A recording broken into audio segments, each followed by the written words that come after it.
Hi, my name is Zephyr Wildman. I'm going to offer you a practice tip for a standing Hasta Padangusthasana variations. And first, the knee bent and then grabbing a hold of the toe and extending the leg out. So I'm going to ask you to stand on your right foot. So ground the big toe as you hover the toes. Now shift the weight into the outer right heel. This will help maintain all three arches. Because the tendency is when we weight bear, we tend to shift our pelvis forward and our toes grip.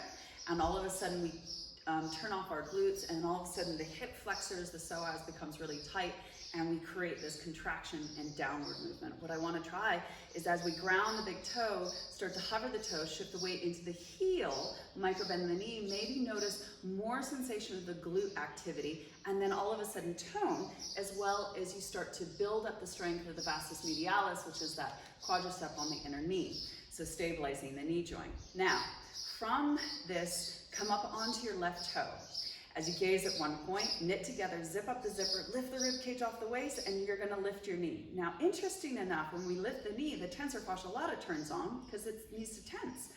Now, externally rotate the whole femur bone, bringing your shin at a diagonal. All of a sudden, that tensor fascia lata releases, and you can come deeper into the forward bend as the femur bone gets out of the way of that front hip bone. If you bring your femur bone in, notice how your hip lifts, and all of a sudden the tensor fascia lata contracts and holds on, versus external rotation. Now your hips maintain a level space, and you have a little bit more movement and freedom in that left leg. So hugging the knee maybe a little bit closer, knit together the abdominals, and lengthen the tail towards the heel, and lift up out of the waist. Now, reach down, if you can, and grab hold of your big toes. And I apologize, my feet still have henna on it because my Moroccan neighbors, the Berber neighbors, did henna for Eid. So as you extend, externally rotate, and you can actually lift the leg a little bit higher. Woohoo! But if you internally rotate, toes pointing up, notice how you lift the hip and the tensor fascia lata turns on and the lower psoas turns on. So if you externally rotate, it turns off the hip flexor, starts to stretch the psoas, and also stretch the piriformis, getting into a stronger stretch of the hamstring.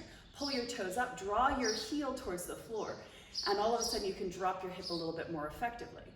Now knit together the abdominals, and then bend the knee, shin at a diagonal, and now lower the leg.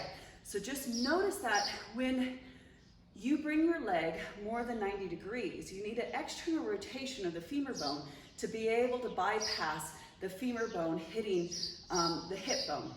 So the head of the trochanter, the head of the femur bone, rotates in, and it actually needs to externally rotate a little bit more to bypass. So if you can feel your leg hits your hip bone, and if you try to straighten that leg, you tend to lift the hip to try to compensate, overstretching sometimes some of the connective tissue that needs more stability in the standing pose. So if you are really interested, it's like just kind of like Trikonasana in a way. So you externally rotate, grabbing a hold of the toe or the foot, and then kicking up. Having that slight external rotation, you're going to be able to lift the leg more effectively and come out as if you're doing Trikonasana standing, and then coming back, and then slowly lowering.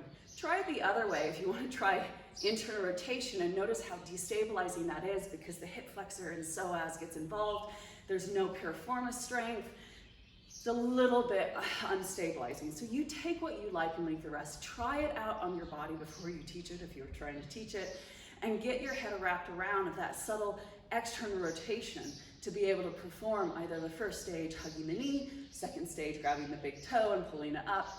But I really hope that has served you. I'd love to hear your feedback, and definitely I will keep on offering little teaching tips as much as I can. Have a lovely day. Enjoy practice.